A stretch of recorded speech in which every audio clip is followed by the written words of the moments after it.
उत्तर प्रदेश की शिल्प और संस्कृति की पहचान बना सहारनपुर का लकड़ी नक्काशी उद्योग एक बार फिर अंतर्राष्ट्रीय हालत की मार झेल रहा है। प्रदेश सरकार की एक जनपद एक उत्पाद योजना में शामिल ये कष्टकला उद्योग न केवल सहारनपुर की पहचान है बल्कि ये शहर को वैश्विक मानचित्र पर भी स्थापित करता है। यहाँ हर साल हजारों करोड़ों रुपए की लकड़ी पर की गई नक्काशी वाले सजावटी सामान और फर्नीचर दुनिया भर के देशों में निर्यात किए जाते हैं। बीते वर्षों में रूस यूक्रेन युद्ध से पहले ही व्यापारिक वातावरण को अस्थिर किया था। अब हाल ही में भड़की ईरान इजराइल लड़ाई ने सहारनपुर के इस उद्योग पर गहरा प्रभाव डाला है। यहाँ के कई बड़े निर्यातकों के अनुसार विदेशी कंपनियों द्वारा उनके ऑर्डर या तो रोक दिए गए हैं या अनिश्चित काल तक पेंडिंग कर दिए गए हैं।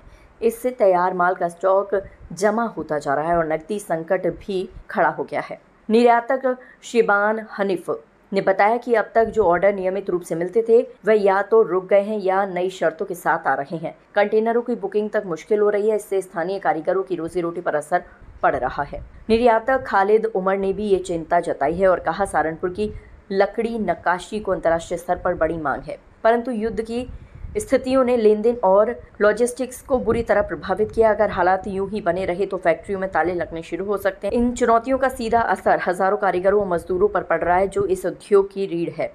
माल का निर्यात न हो पाने के कारण उत्पादन भी ठप पड़ता जा रहा है। उद्योग जगत से जुड़े लोगों ने की सरकार से राहत की मांग। निर्यातकों और उद्यमियों ने केंद्र व राज्य सरकार से लागत में रहने, टैक्स में छूट और निर्यात में मदद देने की मांग की है ताकि वह इस ऐतिहासिक कुटीर उद्योग को बचाया जा सके।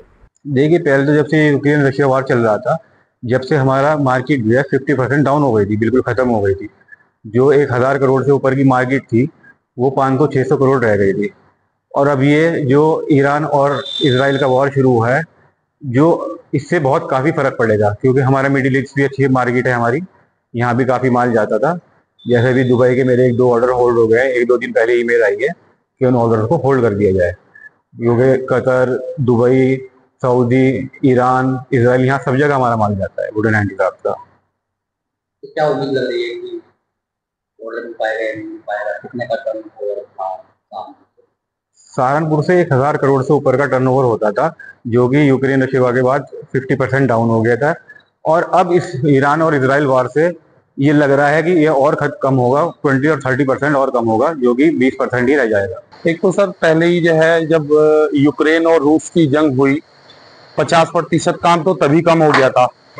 अब जो ईरान और इसकी इजराइल की जंग शुरू हुई है, इसकी वजह से भी जो काम चल रहे थे, जो दिल्ली के और मुरादाबाद वगैरह के एक्सपोर्टर हैं, जिन लोग काम करते हैं, उन्होंने काफी काम होल्ड करा दिया है। सारा नहीं हुआ है, यह 50-60% काम होल्ड करा दिया है। कोई अमेरिका वगैरह में भी कोई ड्यूटी वगैरह लगा दी गई है, उससे कंटेनर वगैरह का किराया बहुत ज्यादा बढ़ गया है। अब जो कुछ काम जो है लगे हुए थे वो सब होल्ड पे हैं और बड़ा संकट गहरा रहा है लकड़ी के कारोबार पे। कच्चे माल जो है वो बहुत महंगा आ रहा है और तैयार माल का कोई उठान नहीं है, कोई रेट नहीं मिल पा रहे हैं हम लोगों को। दूसरी बात ये है, सबसे ज्यादा परेशानी जो कुछ बचा हुआ भी है, वो जो बिजली की समस्या है, उन लोगों ने जो है बिल्कुल कारोबार खत्म कर दिया है। 8 घंटे जो टाइमिंग होती है, 8 घंटे में मुश्किल से 4 घंटे लाइट मिलती है। जो 10-5 लोग काम करते हैं वो आधा दिन खाली बैठ के अपना जाते हैं, कैसे गुजारा होगा। और जो बिजली के बिल हैं वो बराबर आ रहे हैं, इतना वो नहीं है कि भाई जनरेटर लाए, बड़ा जनरेटर ला के अपना काम कर ले।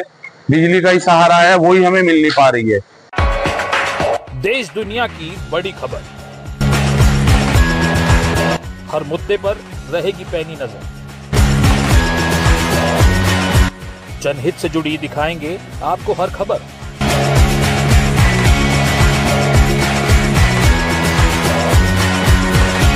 कंटाप टीवी के खास प्रोग्राम मुद्दे की बात ब्रजकिशोर शर्मा के साथ देखिए कंटाप टीवी पर।